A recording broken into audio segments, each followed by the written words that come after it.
Praise the Lord. దేవునికి మహిమ ఘనత ప్రభావము కలుగునగాక. క్రీస్తునందు దైవ బిడ్డలందరికీ శుభములు, వందనాలు తెలియజేస్తూ ఉన్నాను. ప్రియులారా, పరిశుద్ధ గ్రంథంలో నుంచి ఒక వ్యక్తిని మీ ముందుకు తీసుకురావాలని నేను ఆశపడుతూ ఉన్నాను. ఆ వ్యక్తి ఎవరు అన్నది పరిశుద్ధ గ్రంథంలో నుంచి ఒక లేఖనము చదువుకొని మీకు పరిచయం చేయాలని నేను ఆశపడుతూ ఉన్నాను.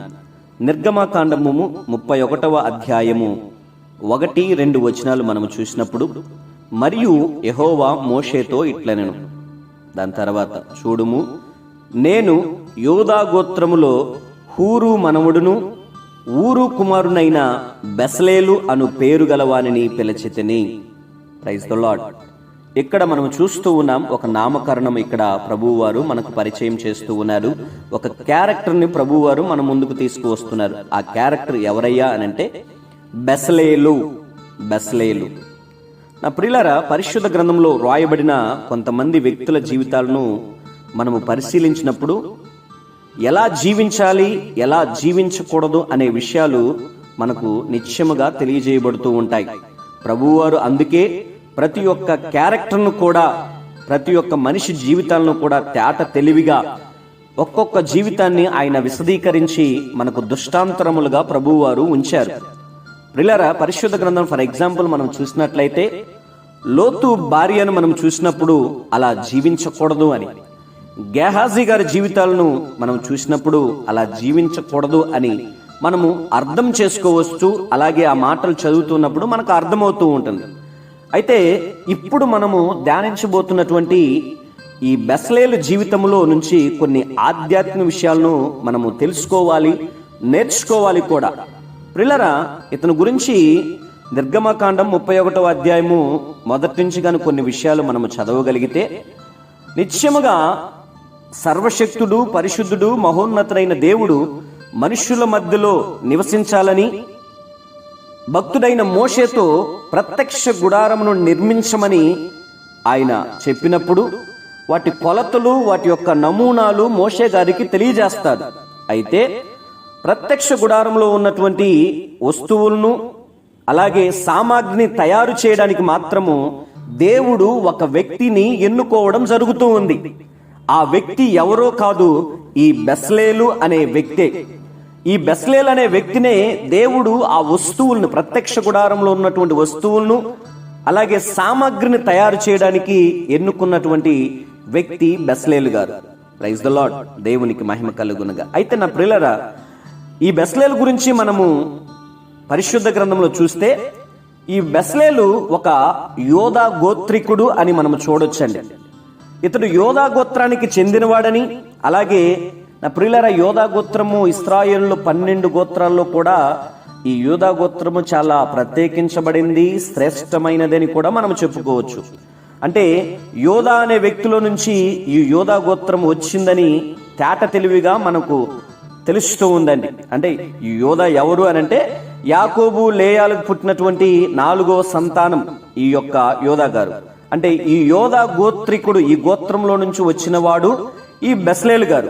ఇకపోతే ఇతను హూరు మనవుడు అని చెప్పి 31వ అధ్యాయం 2వ వచనం మనం చూస్తాం.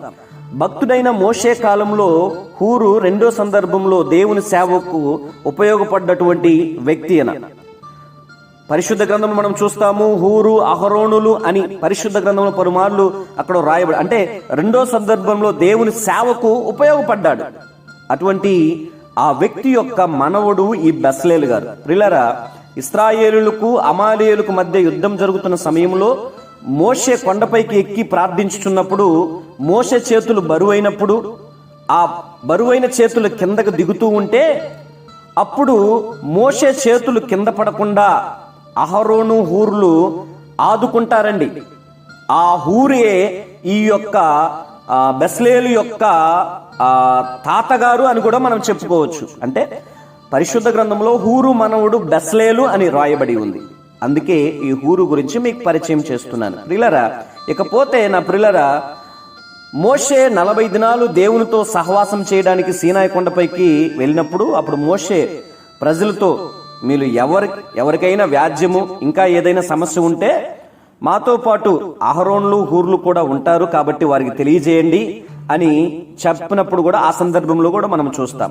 నా ప్రియులారా, నిజముగా ఈ యొక్క బెస్లేలు హూరు యొక్క మనవడు అని చెప్పుకోవడానికి నిజముగా హూరు కూడా ఒక గర్వించదగినటువంటి ఒక వ్యక్తి. అంటే ఒక మాట చెప్పాలంటే నా ప్రియులారా, సేవకుని చేతులు బరువైనప్పుడు, ఆ చేతులు భరించలేని సమయంలో, సేవకుడు భరించలేనప్పుడు ఆ చేతులు ఆదుకున్నటువంటి ఒక వ్యక్తి ఈ యొక్క హూరు గారు.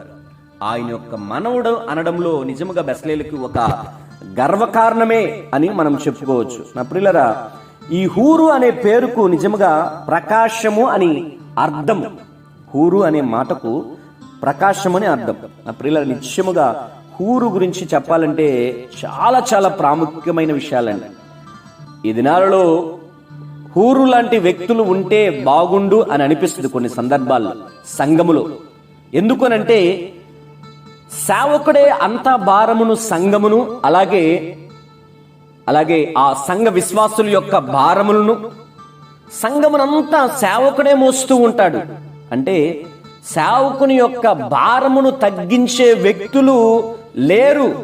అలనాడు హూరు అహరోను లాంటి దైవ బిడ్డలు, సేవకునికి సహాయం చేసే బిడ్డలు లేరు అనడంలో, నేను ఈ మాట చెప్పడంలో నేనేమి సందేహించడం లేదు, సిగ్గుపడటం లేదు. ఎందుకనంటే నిశ్చయముగా సేవకుని ఆదుకునే వారముగా మనం ఉండాలి. అది ఏ పనైనా సరే, చిన్న పని కావచ్చు, పెద్ద పని కావచ్చు, అది ఏదైనా సరే సేవకునికి మనము సహాయకులుగా, ఆయన యొక్క భారాన్ని కొంచెమైనా తగ్గించేవారుగా మనము ఉండాలి అన్నది నిజముగా మనము గుర్తెరగవలసినటువంటి విషయం. ప్రియులారా, నా ప్రియులారా, ఈ యొక్క ఊరు నిజముగా చాలా చాలా ప్రాముఖ్యమైన ఒక వ్యక్తి. ఈయన గురించి మనము పరిశుద్ధ గ్రంథం చదివి తెలుసుకోవలసిన విషయాలు చాలా ఉన్నాయి. అయితే నా ప్రియులారా, బెస్లేలు గురించి వద్దాం. ఈ బెస్లేలు ఒకటి హూరు యొక్క మనవుడు అని చదివాం. ఇకపోతే ఈ యొక్క బెస్లేలు ఎవరు అనంటే ఊరు కుమారుడు. ఊరు యొక్క కుమారుడు. అంటే ఊరు అనగా కాంతి గలవాడు, అంటే వెలుగు నిచ్చువాడు అని అర్థం కూడా. మనము వెలుగును పొందుకోవాలంటే నిజముగా దేవుని తట్టు కొన్ని సార్లు మనం తిరగాలి. అటువంటి పేరు నామకరణం కలిగినటువంటి వ్యక్తి ఈ యొక్క బెస్లేలు గారి యొక్క తండ్రి గారు. నా ప్రియులారా, ఈ యొక్క తండ్రి గారి గురించి పెద్దగా పరిశుద్ధ గ్రంథంలో రాయలేదు, కానీ తాతగారి గురించి చాలా రాయబడి ఉంది. ఇకపోతే బెస్లేలు అనే పేరుకు అర్థం మనం తెలుసుకోవాలి. ప్రియులారా, బెస్లేలు అనే పేరుకు దేవుని నీడలో ఉన్నవాడు అని అర్థం. దేవుని నీడలో ఉన్నవాడు అని అర్థం. మనము దేవుని నీడలో ఉంటే నిజంగా ప్రియులారా, మనకు చాలా చాలా ఆశీర్వాదాలు ఉన్నాయి కదా. దేవుని నీడలో మనం ఉండగలిగితే వేటకాని ఊరిలో నుండి మనము తప్పించబడతామండి. ఏ తెగులు మనకు రాకుండా నా ప్రభు నిశ్చయముగా ఆయన రక్షిస్తాడు. ఏ తెగులు మన గుడారానికి సమీపించదు. 91వ కీర్తనలో రాయబడిన రీతిగా పలు ఆశీర్వాదాలు, పలు విశేషమైన కార్యాలు ఒక వ్యక్తికి జరుగుతాయి. ఎప్పుడు అనంటే దేవుని నీడలో ఉన్నప్పుడు. ఎందుకు ఈ మాట చెప్తున్నా అంటే బెస్లేలు అనగా దేవుని నీడలో ఉన్నవాడు అని అర్థం. అందుకేనేమో దేవుని నీడలో ఉన్నాడు కనుకనే ఆ మందసం యొక్క సామాగ్రిని, వస్తువులను తయారు చేయడానికి ప్రభువు వారు ఈ యొక్క బెస్లేలు గారిని పిలుచుకున్నాడు. పిలుచుకొని ఆయన యొక్క పనిని ఆయన చేయించుకోగలిగాడు. నా ప్రియులారా, నిజముగా చాలా చాలా గొప్ప విషయాలు ఈ బెస్లేలు గారిలో ఉన్నాయి. ఇలాంటి గొప్ప విషయాలు మనము కలిగి ఉండాలి. నిత్యముగా గొప్ప విషయాలు మనము నేర్చుకోవాలి, కలిగి ఉండడానికి మనము ప్రయత్నము చేయాలి. నా ప్రియులారా, బెస్లేలు అనగా దేవుని నీడలో ఉన్నవాడు అని మనం తెలుసుకున్నాం. ఇలాంటి బెస్లేలు యొక్క ఆధ్యాత్మిక జీవితంలోని కొన్ని విషయాలు మనం నేర్చుకున్నాం. ప్రియులారా, ఇంకా మరిన్ని విషయాలతో కూడా మీ ముందుకు రావడానికి ప్రభు కృప చూపించే రీతిగా ఈ దినము ఈ యొక్క బెస్లేలు, అలాగే వారి యొక్క తాతగారు, వారి యొక్క నాన్నగారులో ఉన్నటువంటి గొప్ప విషయాలు ప్రభువు వారు మనతో కూడా మాట్లాడాడు.